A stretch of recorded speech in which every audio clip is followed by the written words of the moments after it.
हज यात्रा शुरू होने वाली है और यात्री अभी से ही यात्रा पर निकल चुके हैं और बहुत से यात्री इस पवित्र मुस्लिम तीर्थ स्थल के लिए रवाना हो चुके हैं।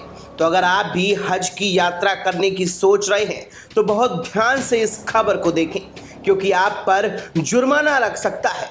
अरे घबराइए नहीं, हज यात्रा करने पर जुर्माना नहीं लग रहा है, बल्कि बिना परमिशन के हज यात्रा करने पर जुर्माना लगेगा।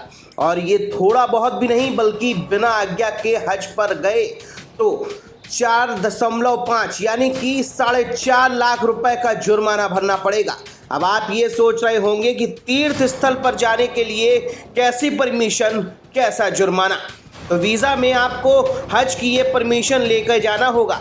सऊदी अरब प्रशासन का कहना है कि मक्का में उन्हें ही एंट्री मिलेगी जिनके वीज़ा में हज यात्रा की परमिशन होगी। ऐसे लोग जो किसी और काम से सऊदी अरब आए थे और बिना परमिशन के ही मक्का पहुंच गए, ऐसे वीज़ा होल्डर्स पर फाइन लगेगा। प्रशासन ने कहा कि ऐसे लोगों पर 20,000 सऊदी रियाल यानी कि 4.5 लाख रुपए तक का जुर्माना लगाया जाएगा। इसके अलावा अवैध एंट्री वालों के लिए सऊदी अरब आने पर कम से कम 10 साल का बैन भी लग सकता है। हज के दौरान मक्का के आसपास के पवित्र स्थानों पर भी विजिट वीज़ा होल्डर्स पर यह जुर्माना लागू होगा। ऐसा करने का मेन मकसद है भीड़ को कंट्रोल करना और भिखारियों पर लगाम लगाना। और सऊदी अरब ने इसे लेकर पाकिस्तान को खासकर सख्त चेतावनी दे दी है, क्योंकि यहाँ से हजारों लोग मक्का मदीना में भीख मांगने चले जाते हैं और अच्छा खासा पैसा कमाकर वापस लौट आते हैं। इन सभी चीज़ों को ध्यान में रखते हुए इस बार कड़ी सख्ती कर दी गई है। सिर्फ यात्रियों पर ही नहीं, बल्कि उनको यहाँ तक लाने वालों के खिलाफ भी एक्शन लिया जाएगा। सऊदी अरब का कहना है कि जो अवैध लोगों को मक्का तक लाएगा उसके वाहन भी जब्त कर लिए जाएंगे।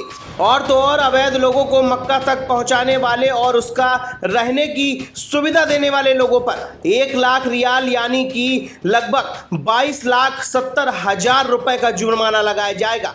जुर्माना किसी भी होटल, होम स्टे या अपार्टमेंट पर भी लागू होगा। अवैध घुसपैठियों को सऊदी अरब वहां से निकालेगा और 10 साल तक उनके वहां आने पर पूरी तरह से पाबंदी लगा देगा। तो अब आप अगर हज की यात्रा का प्लान बना रहे हैं तो सतर्क हो जाइए। अगर परमिशन ना हो तो वहां पर ना जाइए, क्योंकि ऐसे प्रतिबंधों के बीच बिना परमिशन वाले लोगों को ना तो कोई ठहरने की व्यवस्था देगा और ना ही आने जाने की सुविधा। वहां जाएं तो इजाजत के साथ जाएं, वरना बड़ी मुसीबत का सामना करना पड़ेगा। खबर पर आपकी क्या कुछ राय है, हमें कमेंट बॉक्स में कमेंट करके जरूर बताएं।